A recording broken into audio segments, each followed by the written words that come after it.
request you to remain standing for Nadagite. Jaya Bharata Jananiya Tanujate, Jaya He Karnataka Mate. Request all of you to rise once again.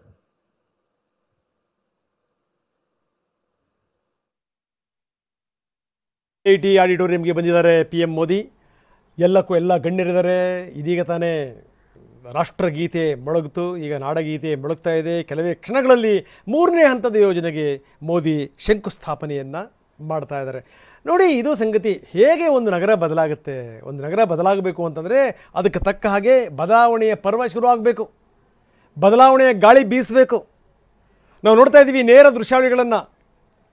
ಆ ಮೋದಿಯಲ್ಲಿದ್ದಂಥ ಉತ್ಸಾಹ ಜೊತೆಗೇನು ಅಂದರೆ ಈ ಕೆಲಗಳಲ್ಲಿ ನೆರೆದಿರುವಂಥ ಅಪಾರ ಜನಸ್ತೋಮ, ಕೈ ಬೀಸ್ತಿರುವಂಥ ಜನ, ಜೊತೆಗೇನು ಅಂದರೆ ನಾಯಕರ ಜೊತೆಗೆ ಮೆಟ್ರೋದಲ್ಲಿ ಓಡಾಡಿದಂಥ ಮೋದಿ, ಇದೆಲ್ಲದರ ಜೊತೆಗೇನು ಅಂದರೆ ಈ ಕಾರ್ಮಿಕರ ಮಕ್ಕಳ ಜೊತೆಗೆ ಅವರು ಮೆಟ್ರೋದಲ್ಲಿ ಹೋದಂಥ ಬಗೆ ಅದೆಲ್ಲವನ್ನು ಕೂಡ ನೋಡ್ತಾ ಇದ್ದೀವಿ. ಅಲ್ಲಿಂದ ಅವರು ರಸ್ತೆ ಮಾರ್ಗವಾಗಿ ನೇರವಾಗಿ ಬಂದಿದ್ದಾರೆ IIT ಆಡಿಟೋರಿಯಂಗೆ. ಇಲ್ಲಿ ಶಂಕುಸ್ಥಾಪನೆ, ಮೆಟ್ರೋ 3ನೇ ಹಂತದ ಯೋಜನೆಗೆ ಮೋದಿ ಅಡಿಗಲ್ಲನ್ನು ಇಡ್ತಾರೆ. ನಮ್ಮ ಮೆಟ್ರೋ ಚಾಪ್ಟರ್ 3 ಶುರುವಾಗ್ತಾ ಇದೆ. 46.65 ಕಿಲೋಮೀಟರ್. ಅದಕ್ಕೆ ಶಂಕುಸ್ಥಾಪನೆ ಮಾಡಲಿಕ್ಕೋಸ್ಕರ ಮೋದಿ ಬಂದಿದ್ದಾರೆ. 3ನೇ ಹಂತದ ಯೋಜನೆಗೆ ಶಂಕುಸ್ಥಾಪನೆ ಈ ಮುಖಾಂತರ. ನಾನು ಹೇಳ್ತಾ ಇದ್ದೆ ಮೋದಿಯವರ ಉತ್ಸಾಹ, ಮೋದಿಯವರ ನಡೆ, ಅವ್ರು ಹೋಗೋ ರೀತಿ, ಜೊತೆಗೆ ಅವರು ಪ್ರತಿ ಹಂತದಲ್ಲೂ ಕೂಡ ಬಹಳಷ್ಟು ಸಂದರ್ಭಗಳಲ್ಲಿ ನಾನು ಹೇಳ್ತಾ ಇರ್ತೀನಿ ಮೋದಿಯವ್ರ ಬಗ್ಗೆ. ಅವ್ರು ಎಂದಾರು ಈ ತೂಕುಡಿಸ್ಕೊಂಡು ಕೂತ್ಕೊಂಡಿರೋದು ನಾವು ನೋಡಿದ್ದೀವ? ತೂಕುಡಿಸ್ಕೊಂತ ಕೂತ್ಕೊಂಡಿರೋದು, ಆಕಳಿಸ್ಕೊಂತ ಕೂತ್ಕೊಂಡಿರೋದು, ನಿದ್ದೆ ಹೊಡೆಯೋದು ಎಂದೂ ಕೂಡ ನಾವು ನೋಡ್ಲಿಕ್ಕೆ ಸಾಧ್ಯ ಇಲ್ಲ. ಯಾವಾಗಲೂ ಕೂಡ ಅದೇ ಉತ್ಸಾಹವೇ. ಇದು ಒಬ್ಬ ಮೋದಿ ಅಂತ ನಾನು ಹೇಳ್ತಾ ಇಲ್ಲ, ಪ್ರತಿಯೊಬ್ಬ ನಾಯಕನಿಗೂ ಕೂಡ ಇಂಥ ಗುಣಗಳು ಇರಬೇಕು.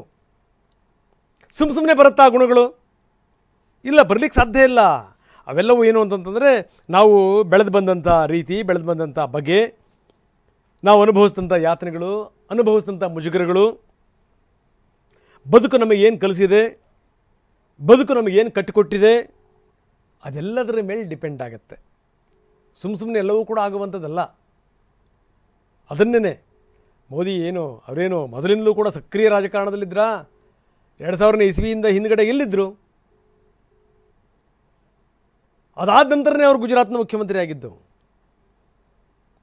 ಆದರೆ ಅಲ್ಲಿ ತನಕ ದೇಶ ಸುತ್ತಾಡಿ ಅರ್ಥ ಮಾಡ್ಕೊಂಡಂಥ ಬಗೆ ಇದೆಯಲ್ಲ, ದೇಶ ಏನು, ದೇಶದ ಸ್ಥಿತಿಗತಿಗಳೇನು, ದೇಶವನ್ನು ಹೆಂಗೆ ಉದ್ಧಾರ ಮಾಡಬೇಕು ಅನ್ನೋದನ್ನು ಅರ್ಥ ಮಾಡ್ಕೊಂಡಂಥ ಬಗೆ ಇದೆಯಲ್ಲ, ಅದು ಹೆಲ್ಪ್ ಆಗುತ್ತೆ. ಅದಕ್ಕೆ ನಾನು ಹೇಳ್ತಾ ಇದ್ದೆ, ಒಬ್ಬ ವ್ಯಕ್ತಿ ದಿಢೀರ್ನೇ ಅವನಿಗೆ ಜ್ಞಾನೋದಯ ಆಗಲಿಕ್ಕೆ ಸಾಧ್ಯ ಇಲ್ಲ, ದಿಢೀರ್ನೇ ಒಬ್ಬ ದೊಡ್ಡ ವ್ಯಕ್ತಿ ಆಗಲಿಕ್ಕೆ ಸಾಧ್ಯ ಇಲ್ಲ. ನಾಯಕತ್ವದ ಗುಣ ನಿಮಗೆ ದಿಢೀರ್ನೇ ಬರಲ್ಲ. ನೇರ ದೃಶ್ಯಾವಳಿಗಳನ್ನು ನಾವು ನೋಡ್ತಾ ಇದ್ದೀವಿ IIT ಆಡಿಟೋರಿಯಂನಿಂದ. ನಾಡು ನಮ್ಮ ಹೆಮ್ಮೆಯ ಕರ್ನಾಟಕದ ಪರವಾಗಿ ಸನ್ಮಾನವನ್ನು ನೆರವೇರಿಸ್ತಾ ಇದ್ದಾರೆ ಸನ್ಮಾನ್ಯ ಮುಖ್ಯಮಂತ್ರಿಗಳಾದ ಶ್ರೀ ಸಿದ್ದರಾಮಯ್ಯನವರು. I now request the Honorable Deputy Chief Minister of Karnataka, Shri D.K. Shivkumar, also to felicitate the Honorable Prime Minister. Ladies and gentlemen, a huge round of applause. Once again, a hearty welcome to the Honorable Prime Minister. Karnataka ಸರ್ಕಾರದ ಸನ್ಮಾನ್ಯ ಉಪಮುಖ್ಯಮಂತ್ರಿಗಳಾದ DK Shivakumar ಅವರು ಸನ್ಮಾನ್ಯ ಪ್ರಧಾನಮಂತ್ರಿಗಳಿಗೆ ಗೌರವವನ್ನು ಸಲ್ಲಿಸಿದ್ದಾರೆ. ಧನ್ಯವಾದಗಳು.